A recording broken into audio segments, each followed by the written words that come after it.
ಎಲ್ಲ round up ಆಗಿ back ಎಲ್ಲ ಅವರಿಗೆ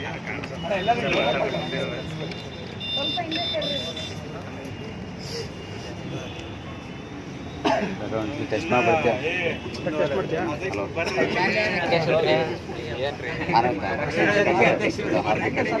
ಬರ್ರಿ ಮಾ ಕಡೆ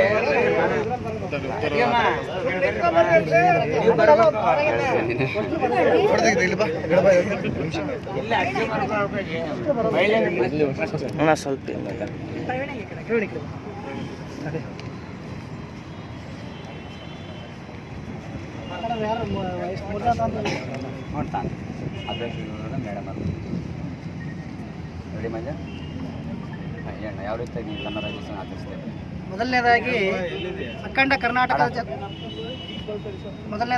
ಕರ್ನಾಟಕದ ಜನತೆಗೆ 63ನೇ ಕನ್ನಡ ರಾಜ್ಯೋತ್ಸವದ ಶುಭಾಶಯಗಳನ್ನ ಕೊಡ್ತಾ ಇದ್ದೀವಿ. ಇವತ್ತಿನ ದಿನ ಕರ್ನಾಟಕ ಯುವಶಕ್ತಿ ವೇದಿಕೆ ವತಿಯಿಂದ 63ನೇ ಕನ್ನಡ ರಾಜ್ಯೋತ್ಸವ ಪ್ರಧಾನ ಕಚೇರಿಯಲ್ಲಿ ಆಚರಣೆ ಮಾಡ್ತಾ ಇದ್ದೀವಿ.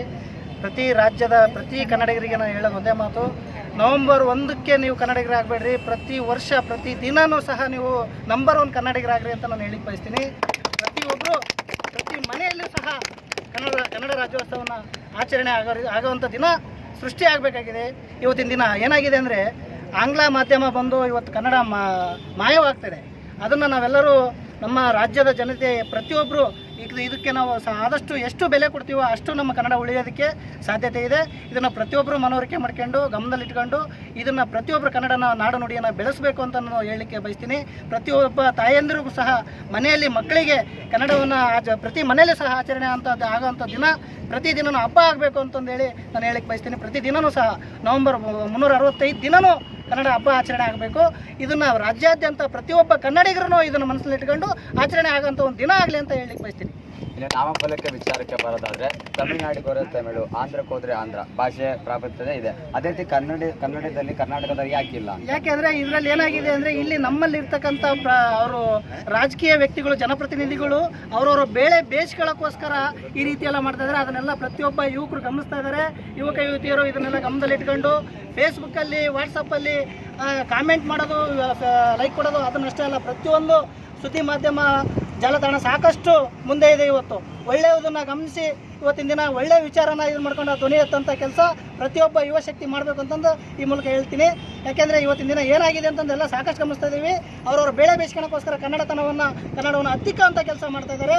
ಇಡೀ ರಾಜ್ಯದ ಮುಖ್ಯಮಂತ್ರಿಯಿಂದ ಹಿಡಿದು ಎಲ್ಲ ಇಡೀ ರಾಜ್ಯದ ಜನಪ್ರತಿನಿಧಿಗಳು ಎಲ್ಲರೂ ಕನ್ನಡಕ್ಕೆ ಹೆಚ್ಚಿನ ಆದ್ಯತೆ ಕೊಡಬೇಕು.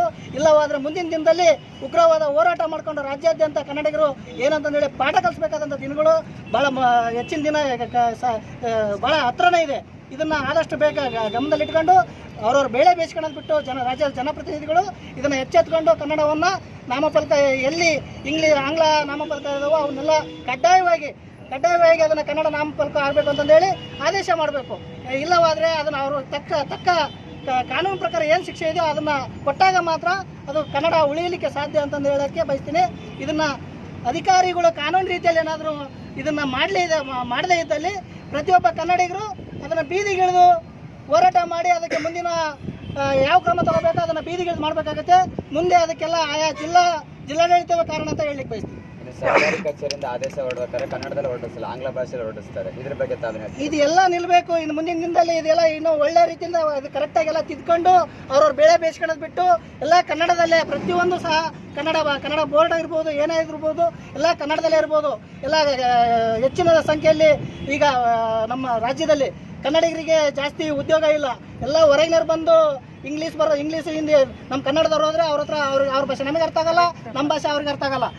ಇದು ಜಾಸ್ತಿ ಉದ್ಭವ ಆಗಿದೆ. ಆದಷ್ಟು ಬೇಗ ಸಂಬಂಧಪಟ್ಟ ಅಧಿಕಾರಿಗಳು ಆಯಾ ಜಿಲ್ಲಾ ಬ್ಯಾಂಕ್ ಇರ್ಬೋದು, ಎಲ್ಲ ಸರ್ಕಾರಿ ಕಚೇರಿ ಇರ್ಬೋದು, ಎಲ್ಲ ಕನ್ನಡಿಗರಿಗೆ ಮೊದಲನೇ ಆದ್ಯತೆ ಕೊಡಬೇಕು ಅಂತ ಹೇಳಿಕ್ಕೆ ಬಯಸ್ತೀನಿ. ಇಲ್ಲವಾದರೆ ಮುಂದಿನ ದಿನದಲ್ಲಿ ಯುವಶಕ್ತಿ ವೇದಿಕೆ ಏನು ಮಾಡುತ್ತೆ ಅಂತಂದು ಹೇಳಿ ಮಾಡಿ ತೋರಿಸ್ಬೇಕಾಗುತ್ತೆ. ಮುಂದೆ ಆಯಾ ಜಿಲ್ಲಾಧಿಕಾರಿಗಳೇ ಹೊಣೆ ಹೊರಬೇಕಾಗುತ್ತೆ ಅಂತ ಹೇಳಿಕ್ಕೆ ಬಯಸ್ತೀನಿ. ಇನ್ನು ಸಂಘಟನೆಗಳ ವಿಚಾರಕ್ಕೆ ಬರೋಕ್ಕಾದ್ರೆ ನವೆಂಬರಿಗೆ ಮಾತ್ರ ಸಂಘಟನೆಗಳು ಸೀಮಿತ ಅಂತ ಎಲ್ಲ ಒಂದು ಕಡೆ ಮಾತಿದೆ, ಇದು ಎಷ್ಟು ಮಟ್ಟ ಸತ್ಯ? ಅಲ್ಲ, ಅದು ಈಗ ಕೆಲವು ಸಂಘಟನೆಗಳು ಆ ರೀತಿ ಇದಾವೆ. ಈಗ ನಾವು ಇನ್ನೊಬ್ಬರ ಬಗ್ಗೆ ನಮ್ಮ ಬಗ್ಗೆ ನಾವು ಹೇಳೋದು ಸರಿಯಲ್ಲ. ನಾವು ಅವ್ರವ್ರು ಪ್ರಾಮಾಣಿಕವಾಗಿ ಈಗ 7ನೇ ವರ್ಷ ನಮ್ಮ ಕರ್ನಾಟಕ ಯುವಶಕ್ತಿ ವೇದಿಕೆ ಪ್ರತಿದಿನವೂ ಸಹ ನಮ್ಮ ಕಚೇರಿಯಲ್ಲಿ ಪ್ರತಿದಿನವೂ ಸಹ ಕನ್ನಡ ಆಚರಣೆ ಇದ್ದೇ ಇರುತ್ತೆ. ಪ್ರತಿದಿನ ನೊಂದವರಿಗೆ ನೆರವಾಗಿ ಕೆಲಸ ಮಾಡೋಂಥ ಕೆಲಸ ಪ್ರತಿಯೊಬ್ಬ ಕಾರ್ಯಕರ್ತರು ಮಾಡ್ತಾ ಇದ್ದಾರೆ. ಯಾಕಂದರೆ ಕೆಲವರು ಅದನ್ನು ನಾವು ಇನ್ನೊಬ್ಬರ ಬಗ್ಗೆ ಹೇಳೋದಲ್ಲ, ಎಲ್ಲರೂ ಸಮಾಜ ಸೇವೆ ಯಾವ ರೀತಿ ಇದೆಯೋ ಸಮಾಜ ಸೇವೆನೇ ಅದಕ್ಕೆ ಏನು ಮುಡುಪಾಗಿಟ್ಟರೋ ಅದ್ರ ಪ್ರಕಾರನ ಮಾಡಿ. ಸಮಾಜ ಸೇವೆ ಹೆಸರಲ್ಲಿ ಬೇರೆ ದಂಧೆ ಮಾಡೋಕೆ ಹೋಗ್ಬೇಡ್ರಿ. ಒಬ್ಬರಿಂದ ಇನ್ನೊಬ್ರಿಗೆ ಎಲ್ಲರೂ ಅದೇ ದೃಷ್ಟಿಯಲ್ಲಿ ನೋಡೋಂಥ ಅವಕಾಶ ಮಾಡಿಕೊಡ್ಬೇಡ್ರಿ ಅಂತ ಹೇಳಿಕ್ಕೆ ಬಯಸ್ತೀನಿ. ಯಾಕೆಂದರೆ ಯಾಕಂದರೆ ಕನ್ನಡಪರ ಸಂಘಟನೆಗಳು ಅಂದರೆ ಎಲ್ಲ ಮಾಮೂಲಿ ವಸೂಲಿ, ಹಪ್ತ ವಸೂಲಿ ಅನ್ನೋ ಒಂದು ಜನರಲ್ಲಿ ಮನಸ್ಸಲ್ಲಿ ಮೂಡಿದೆ. ಇದು ತೊಳೆದಾಕಬೇಕು. ಯಾರೋ ಒಬ್ಬರು ಮಾಡೋದ್ರಿಂದ ಕೆಲವರು ಸ್ವಾರ್ಥಕ್ಕೋಸ್ಕರ ಸಂಘಟನೆಗಳು ಕಟ್ಕೊಂಡು, ನಾನು ಅಧ್ಯಕ್ಷ ಅಂತಂದೇಳಿ ಸ್ವಾರ್ಥಕ್ಕೋಸ್ಕರ ಸಂಘಟನೆಗಳು ಕಟ್ಕೊಂಡು ಇವತ್ತಿನ ದಿನ ಆ ರೀತಿ ವಸೂಲಿ ಮಾಡೋದ್ರಿಂದ ಎಲ್ಲರನ್ನೂ ಅದೇ ದೃಷ್ಟಿಯಲ್ಲಿ ನೋಡೋಂಥ ಉದ್ಭವ ಆಗಿದೆ. ಇದನ್ನು ನಾವು ತೀವ್ರವಾಗಿ ಖಂಡಿಸ್ತೀವಿ. ಆದಷ್ಟು ಬೇಗ ತಿದ್ದುಕೊಳ್ರಿ. ಅಂಥವ್ರ ವಿರುದ್ಧ ಕಾನೂನು ಪ್ರಕಾರ ಏನಿದೆಯೋ ಸಂಬಂಧಪಟ್ಟ ಅಧಿಕಾರಿಗಳು ಕ್ರಮ ತಗೊಂಡು ಅಂಥವನ್ನ ಹತ್ತಿಕ್ಕಂಥ ಕೆಲಸ ಮಾಡಬೇಕು ಅಂತ ಹೇಳಿಕ್ಕೆ ಬಯಸ್ತೀವಿ. ಕರ್ನಾಟಕ ಯುವಶಕ್ತಿ ವೇದಿಕೆ ರಾಜ್ಯಾಧ್ಯಕ್ಷರು ಜಿ ಮಲ್ಲೇಶ್.